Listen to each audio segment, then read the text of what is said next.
बिस्मिल्लाहिर्रहमानिर्रहीम, अस्सलाम वालेकुम। आप अंदाज़ा कर लें कि आपने अमेरिका और बाकियों की तबाही का नज़ारा देखना है तो आपकी स्क्रीन पर जो मनाजिर चल रहे हैं ये देखिए। ये पहली मर्तबा इतने करीब से मनाजिर जारी किए गए हैं उन शिप्स के जो अमेरिका और इनकी ताकतों के तबाह किए गए हैं। आप ज़रा हाल देखिए कि ये वो शिप हैं जो हूसियों ने इनके तबाह किए हैं, यानी इनके डिस्ट्रॉयर वॉरशिप। आप ज़रा उसका हशर नशर देखिए कि इस वक्त क्या सूरत हाल पेश आई है। यानी इतनी तबाहकुन सूरत हाल है कि ड्रोन्स मिसाइल हर जगह से जाकर जो हिट किए हैं। अब उन शिप्स का इस वक्त हाल देखिए, ऐसा लग रहा है कि मुकम्मल तौर पर अब ये तबाह हो चुके हैं और शायद ये ना तो चलने के काबिल हैं और ना ही कोई ऐसी सूरत हाल है। यानी ये शिप्स है, इसी तरह की जो हालत होती है इनके ऑयल टैंकर्स की होती है और इनकी तमाम चीज़ों की। अब ये असल में वो जंग है जो अमेरिका के ऊपर इस वक्त मुसल्लत की गई है और इतनी बुरी तरह इनके शिप्स तबाह हो रहे हैं।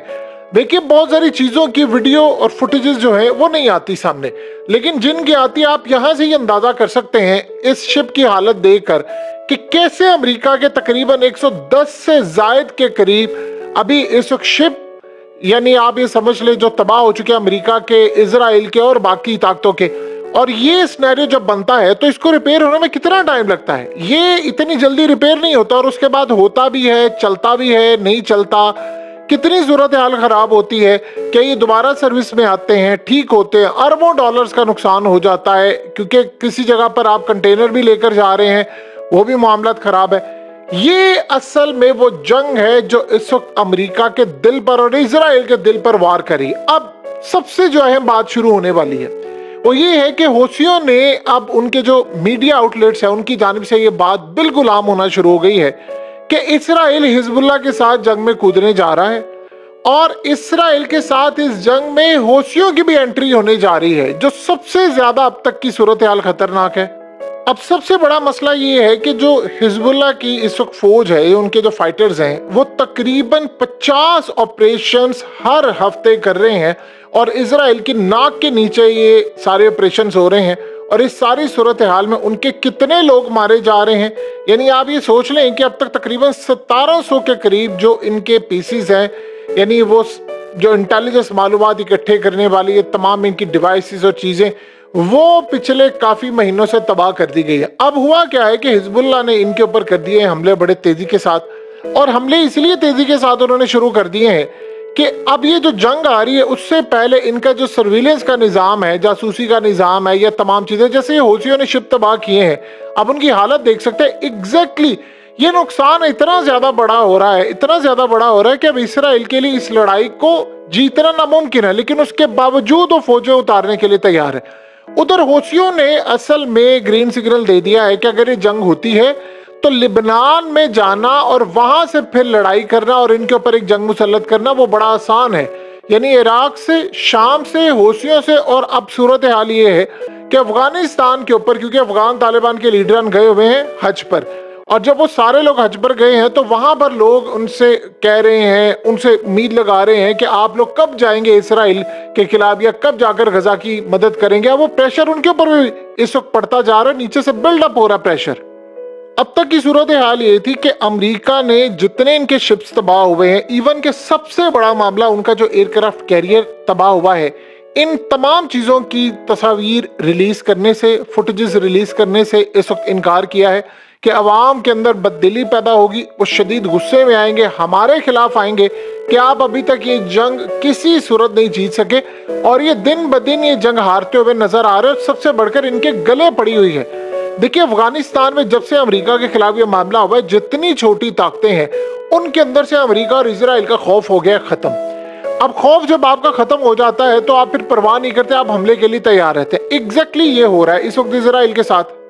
आप ये मनाजिर देखिए, ये कहाँ के मनाजिर हैं? ये पूरे का पूरा इसराइल पैक हुआ है, कल रात के मनाजिर हैं। और उससे भी बढ़कर बात ये है कि एक खदशा पैदा हो गया इसराइल के अंदर कि अगर ये अवाम बिफर गई, यानी अभी तक ये यानी सड़कों पर हैं, कहीं ये चले गए उनकी आर्मी हाउस में, कहीं ये चले गए इनके वजीर आजम हाउस में, और इसके बाद इनके मकामात पर उन्होंने इनको उठाकर बाहर निकाल देना है। क्योंकि अब मामला आगे बढ़ चुका। अब ये मामला वो नहीं रहा कि आपने कैदियों को लेकर आना है, आपने फलाना काम करना है। अब सूरत हाल इससे 10 गुना ज्यादा खतरनाक है, और खतरनाक इस सेंस में हो चुकी है कि लोगों को अब इस बात का अंदेशा है कि जो हिजबुल्लाह के साथ जंग करेंगे, यही वजह है इन्होंने अभी तक देखिए उनकी कल भी मिलिट्री बेस उड़ा दी है हिजबुल्लाह ने। उन्होंने इस हफ्ते इतने हमले किए हैं कि गालिबन उनको ये लग रहा है कि ये ट्रैप है, और अवाम को ये लग रहा है कि ट्रैप में हमें फंसा रहे हैं, और इस ट्रैप में जब ये हमले करवाने के लिए इनको सामने लेकर आएंगे तो उसके बाद जो जंग छेड़ी जाएगी वो इसराइल बर्दाश्त नहीं कर सकता। उसका सबसे ज्यादा अगर किसी को नुकसान होगा तो वो अवाम को होगा, क्योंकि जब मिसाइल दागे जाएंगे तो आपको इलाके खाली करने पड़ेंगे। और हिजबुल्लाह की हालत ये है कि 3000 मिसाइल डेली बेसिस के ऊपर उन्हें मारने हैं, और आप कितने रोक सकेंगे? अभी आपके आयरन डोम नहीं इसको रोक रहा, अभी तो आपके तमाम सिस्टम तबाह हुए पड़े हैं। तो जब आपके सिस्टम तबाह हुए पड़े हैं तो देन आप इस जंग को कैसे जीत सकते हैं? उधर अमेरिका का सबसे बड़ा मसला ये पैदा हुआ है कि अमेरिका छुपकर मदद कर रहा है इजराइल की, और इस जंग में ये जो हिजबुल्लाह के साथ शुरू होगी, बाकायदा आपको रूस की एंट्री भी होती हुई नजर आएगी, क्योंकि अब उन्होंने फैसला कर लिया है कि हमास का मामला डिफरेंट है। हम यहाँ पर अगर हमने अमेरिका, और क्योंकि अमेरिका इस जंग में बराह रास्त पार्टिसिपेट कर रहा है, यानी आप ये सोचो कि वो हथियार भी दे रहे हैं, इनके फौजी भी आए हैं। आप इस तस्वीर को देखिए जरा गौर के साथ, ये व्हाइट हाउस की जानिब से रिलीज की गई है, यानी अमेरिकी फौजी इस वक्त इजराइल के अंदर लड़े, बाद में इसको डिलीट कर दी गई है। आप यहाँ से अंदाजा कर सकते हैं कि अमेरिकी फौजी हालिया हमास में बहुत सारे इनके फौजी मारे, और बाद में पता ये चला कि वो असल में अमेरिका के फौजी थे जो इजराइल में आकर लड़े हैं। तो ये सूरत हाल जब पैदा हो रही है तो आपको क्या लगता है कि रूस पीछे हटेगा? अब उनको ये लग रहा है कि हमने बहुत बड़ी 2 गलतियां की हैं। एक, अफगानिस्तान में अमेरिका को खुला छोड़कर, आपको याद है कि आखिरी टाइम जब ये सूरत हाल पैदा हो गई थी तो रूस ने अफगानिस्तान में ब्लैक मार्केट से बड़ा असला पहुंचाया था, और तालिबान ने अमेरिकी फौज के खिलाफ जब इस्तेमाल किया तो उनकी विक्ट्री बहुत ज्यादा तेज होना शुरू हो गई थी। वो मार पहले भी रहे थे, लेकिन उसके बाद फिर बड़ी तेजी के साथ असला आता गया, और आने के बाद उन्होंने बहुत बड़ी तादाद के अंदर अमेरिका को मारा। तो अब वो ये समझ रहे हैं कि अगर हमने खुली छूट इस वक्त दे दी इनको तो ये भी इस तरह चढ़ दौड़ेंगे।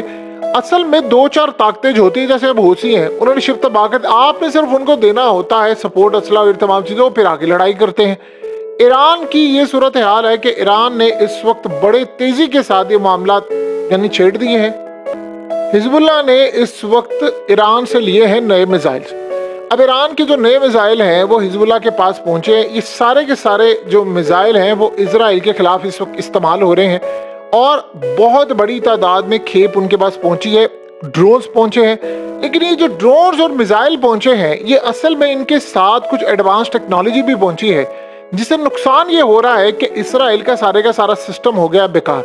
यानी गालिबन वो इनका कंट्रोल टावर से करते हैं राब्ता खत्म, जिसके बाद इनको मिसाइल और ड्रोन्स के आने की खबर नहीं मिलती, और वो जाकर इनके तमाम सिस्टम पर हिट कर देते हैं। जैसे इनके कल पावर स्टेशन पर हमला किया है और बिजली उनकी मुनक़ता हो गई है, यानी बिजली बंद हो गई है। अब आप ये सोचें, पावर स्टेशन पर जब आप हमला करते हैं, बिजली मुनक़ता आपकी होना शुरू हो जाती है, तो आप कैसे लेकर चलेंगे सिस्टम को?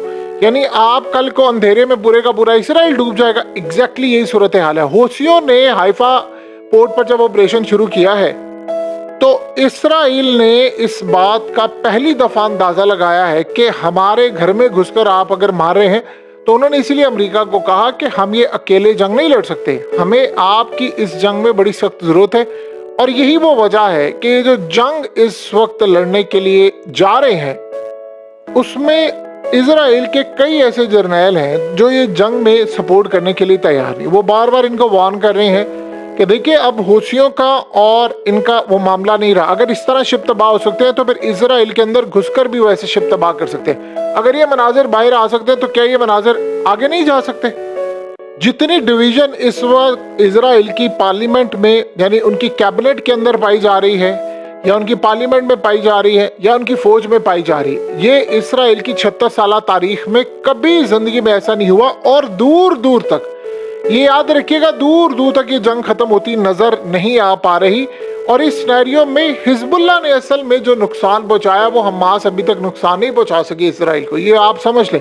उनका सबसे बड़ा मसला ये है कि उन्होंने इस जंग में एडवांस टेक्नोलॉजी का जो इस्तेमाल किया है وہ اصل میں ایکوریٹ ٹارگٹ کرتے ہیں. یعنی آپ یہ سوچیں کہ وہ میزائل مارتے ہیں یا ڈرونز مارتے ہیں, اور کئی دفعہ اب ایسا ہو رہا ہے کہ ڈرونز مارنا, میزائل مارنا, ملٹری بیس اڑانا, تو واپس سلامت ان کے ڈرونز آ رہے ہیں. یعنی یہ ایک بڑی عجیب و غریب اور انہونی چیز ہے. جتنا احتجاج اس وقت اسرائیل کی سڑکوں پر ہے, آج سے پہلے کبھی زندگی کے اندر اسرائیل کی سڑکوں پر اتنا زیادہ بھیانک احتجاج دیکھنے کو نہیں ملا, جس میں لوگوں کے صبر کا پیمانہ جو ہے وہ اب لبریز ہوتا جا رہا ہے. اور غالباً اگر یہ حزب اللہ کے ساتھ جنگ ہوئی تو آپ یہ دیکھیں گے کہ اسرائیلی جنگ بڑی تیزی سے ہار جائے گا. اس کی سب سے بڑی وجہ یہ ہے کہ جب آپ کہیں گے لاکھوں لوگوں کو کہ آپ گھروں سے نکلے, آپ شٹ ڈاؤن کر دیں گے اسٹاک مارکیٹ کے بہت سارے معاملات, آپ ملک کے اندر تمام چیزیں بند کر دیں گے, لوگ زیادہ دیر اب برداشت کرنے والے نہیں ہیں. یہ یاد رکھیے گا, لوگ اصل میں اسرائیل کے اندر دیکھیں, ان کے پاس گھروں کی کمی تھوڑی ہے, ان کے پاس رہنے کے لیے چیزوں کی کمی تھوڑی ہے. یہ لوگ ایزیلی جاتے تھے بیچز پر, جا کر وہاں پر سارا دن رہتے تھے. دنیا میں اسرائیل وہ واحد کنٹری ہے جو تیسرے نمبر پر آتی ہے جو سب سے زیادہ لوگ بیچ پر جاتے ہیں. یعنی آپ اندازہ کر لیں ان کی پرسنٹیج کتنی زیادہ ہے. تو جب سے یہ معاملہ, یہ لڑائی شروع ہوئی ہے, وہ اتنا خوف زدہ ہیں کہ کسی جگہ ہم جائیں گے اوپر سے راکٹ آ جائے گا. یعنی کسی جگہ سے بھی کوئی راکٹ آ رہا ہے, کوئی میزائل آ رہا ہے, تو وہ اس کو مینج کیسے کریں گے؟ عجیب صورتحال یہ ہے کہ اس وقت قریباً 50 کے قریب لوگ اسرائیل میں گرفتار کر لیا انہوں نے. اور وہ کون سے لوگ ہیں؟ جو احتجاج کر رہے ہیں, اور وہ کہہ رہے ہیں کہ اگر ہم نے ان کو گرفتار نہ کیا تو باقی بھی چڑھ دوڑیں گے. تو یہ اس وقت اسرائیل میں سینیریو ہے کہ جہاں پر آپ کو جنگ سے رکوانے کے لیے عوام آ گئی ہے گھر سے. آپ یہ سوچیں کہ ہر جگہ پر پوزیشن کیسے چینج ہو رہی ہے. پوزیشن اب یہ چینج ہو رہی ہے کہ بھارت کی جو پالیسی ہے وہ اسرائیل کے حوالے سے وہ بھی چینج ہونے جا رہی ہے. یہ جو حالیہ بھارت میں الیکشن ہوا ہے اس میں ایک عجیب سینیریو دیکھنے کو یہ ملا ہے کہ اب سرویز آ رہے ہیں, اور سروے بڑے حیران کن ہے. یہ پوسٹ الیکشن سروے ہے. ان سروے میں یہ بتایا جا رہا ہے کہ ایک تو جو انڈیا کے اندر عوام ہے وہ کہہ رہی ہے کہ ہم نے راہل گاندھی کو پرائم منسٹر بنتے ہوئے دیکھنا چاہتے ہیں, 36% عوام, اور مودی کو 32%. اس میں ایک بڑی عجیب صورتحال ہے کہ اسرائیل کے حوالے سے مودی کا جو سٹانس ہے, یہ سب سے اہم بات ہے نوٹ کرنے والی, کہ انڈیا کے اندر جو عوام ہے, جو میجورٹی میں ہندو ہے, وہ یہ بلیو کرتے ہیں کہ انڈیا کے ہاں سے ڈرونز جا رہے ہیں, انڈیا کے ہاں سے پوری سپورٹ جا رہی ہے, اور اسرائیل کو شے مل رہی ہے, اور وہ وہاں پر معصوموں کو مارے. اب ہندوؤں نے کام یہ کیا ہے, مسلمانوں کو آپ تھوڑی دیر کے لیے بھول جائیں, ہندوؤں نے کام یہ کیا ہے کہ انہوں نے مودی کے خلاف ووٹ دیا ہے, جس کے بعد ایک میجورٹی تو ان کے ہاتھ سے گئی. اتر پردیش کیا اور بہت ساری جگہوں پر جہاں جہاں مودی گیا, انہوں نے پالیسی یا بی جے پی والوں نے بنائی ہے, کیونکہ بی جے پی کا ایک سینیریو ہے کہ وہ خاندانی پارٹی نہیں ہے. وہ چاہتے ہیں کہ ہم نظریے کے اوپر چلیں, ہماری پارٹی ایسی نہ ہو کہ کوئی بندہ آئے چلا جائے مر جائے تو پارٹی ختم ہو جائے. ان کو نقصان ہوا ہے, اور اصل میں ہوا یہ تھا کہ مودی کو بہت زیادہ ہائی لائٹ کیا تھا. سلیکشن یہ سارا تھا وہ مودی کے اوپر لڑا گیا تھا. پہلے الیکشن لڑے جاتے تھے بی جے پی کے نظریے کے اوپر. تو اب وہ کام یہ کر رہے ہیں کہ وہ پالیسیز کرنے جا رہے ہیں اسرائیل کے حوالے سے بھی چینج. ان کو یہ پتا چلا ہے کہ ہمیں دوبارہ ریوائیو کرنا ہے, یہ پالیسی کام نہیں کر رہی, کہ آپ نے میڈیا کو مینج کر لیا, بالی ووڈ کے اوپر کلاڑا چلا دیا, انتہا پسندی کر لی, فلانا کر لیا, آپ کو ووٹ آؤٹ کر دیا. بھارت میں کوئی دھاندلی تھوڑی ہوتی ہے کہ فارم 45 ہے, او جی فارم 47 کر لیا, او جی اس کے بعد لے آئے, عدالتوں میں کیس ہی نہیں لگے اور سارے سنتے رہے. وہاں ایسا نہیں ہے, الیکشن ہوئے سب نے رزلٹ مان لیا, ایون کہ مودی آ رہی ہے اس نے بھی مان لیا, اور راہل گاندھی وہ سیٹیں اوپر لے کر آ گئے, وہ سمجھتے تھے زیادہ آئیں گی, انہوں نے بھی مان لیا. سو اب وہاں پر حالت یہ ہے کہ ایک چیز سامنے آئی کہ اسرائیل کو سپورٹ کرنے پر بھی ہندو میجورٹی بہت بڑی تعداد میں مودی کے خلاف تھی, انہوں نے ووٹ آؤٹ کیا ان کو. اب وہ اصل میں پالیسی اب یہ بدلیں گے. وہ یہ کہہ رہے ہیں کہ یہاں سے بن کر جاتے ہیں ڈرونز, یہاں ہتھیار جاتے ہیں, اور اسی لیے انہوں نے ان کے خلاف ووٹ دیا. اب آپ یہ سوچیں کہ راہل گاندھی کو جب یہ سروے ملا ہے کہ بھئی 36% عوام انڈیا کی یہ چاہ رہی ہے کہ وہ بنے پرائم منسٹر, 32% چاہ رہی ہے کہ مودی بنے, تو راہل گاندھی کے لیے چانس اب یہ ہے کہ فیوچر کے اندر اب وہ اتنی تگڑی, یعنی چائنا کے حوالے سے وہ ایک کرے گا کہ بھئی ہمارے فوجیوں یا ان سے آپ نے علاقے جو واپس لینے ہیں وہ لے, اور غزہ کے حوالے سے سب سے پہلے اب وہ وہاں پر بھی اس کو اندازہ ہو گیا کہ عوام کی نبض کیا, اور یہ سیاستدان ایسے ہی کرتے ہیں. جب ان کو پتا چل جاتا ہے کہ عوام کا موڈ کیا, کوئی پاکستان کی طرح تھوڑی ہوتا ہے کہ یعنی جو مرضی کو کر لے, آنا وہی ہے جس نے نہیں آنا ہوتا, وہاں پر ذرا معاملہ ہوتا ہے ڈیفرنٹ. سو اس سینیریو کے اندر پالیسیز اسرائیل کے لیے بدل رہی ہیں, بھارت کی پالیسی بھی اب بدلنے جا رہی ہے. غالباً وہ اپنی منسٹریز میں بھی چینج کریں گے, پالیسی میں چینج کریں گے. وہ کہہ رہے ہیں کہ ہمارے ہاتھ سے سارا سینیریو نکلنے والا ہے, और इसका असर अगले इलेक्शन पर पड़ने वाला है। और मोदी की जो सख्त गिर पॉलिसीज थी, देखिए एक असल में एक डर था। वो डर क्या था कि जी वो आएंगे चीर फाड़ कर देंगे, अब की दफा तो वैसे कानून बनाएंगे कि वो देख लीजिएगा। अब वो ना एनआरसी चल रहा है, सीए चल रहा है, ना आपने कोई और कानून चला, आपके पास मेजोरिटी नहीं है, तो आप कैसे बनाएंगे कानून। और यही वो वजह है कि सबसे पहले अब रीजन के अंदर चेंज होने वाला है। और इंडिया की पॉलिसी अगर बैकफुट पर वो जाएंगे तो इसराइल को इसका बड़ा नुकसान होगा। सो कोई भी इस वक्त अपने मुल्क को दांव पर लगाकर इसराइल के साथ इन्वॉल्व, आप देखें ना स्पेन में क्या हो रहा है, स्पेन में भी लोग इनके खिलाफ खड़े हैं। स्पेन में, आयरलैंड में, नॉर्वे में, यूरोप में, अमेरिका में खड़े हैं। तो अब आप जितना मर्जी दुनिया को कन्विंस करते रहे कि जी ये फलाना था, ये था, लोग अब आपकी झूठ में आने वाले नहीं है। लेकिन सबसे बड़ा बेशर्मी का किरदार था इस्लामिक वर्ल्ड के लिए, जिन्होंने कोई अपनी फौज रवाना नहीं की, ना उनमें कोई हिम्मत है कि अपनी एयरफोर्स रवाना करे, ना जहाज, ना मिसाइल, ना कुछ। ये तमाम की तमाम जो चीजें हैं उसने असल में बड़ा असर डाला है। देखिए इस्लामिक वर्ल्ड के अंदर डेमोक्रेसी होती नहीं है, तो इस सारे सूरत हाल में इंडिया जैसे अगर वहाँ पर डेमोक्रेसी या वोट हो या वहाँ पर इलेक्शन में ना ये सूरत हाल हो, तो तब शायद उनको फर्क पड़ता हो। सिर्फ एक जगह पर फर्क पड़ा है और वो है तुर्की। और उनको पता चला है कि अवाम का मूड क्या है, इसीलिए वहाँ पर जो रिजल्ट आया है वो अर्दोगान की फेवर में नहीं था।